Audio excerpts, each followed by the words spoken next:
انا في الفيديو ده مش جاي ارد على التدليسه دي اللي لغايه دلوقتي اعلام الزمالك طلع بيقولها. قال ايه حسين الشحات؟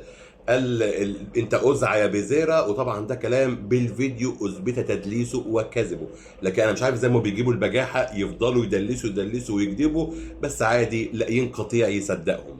انا جاي اقول لكم همشي بعقلكم. هل كده ده معناه، لو انا طبعا بفكر عقلي زي عقل المختلطاوي، هو حسين الشحات بيشاور للجمهور بيقول لهم ايه ده انتوا كلكم قصيرين؟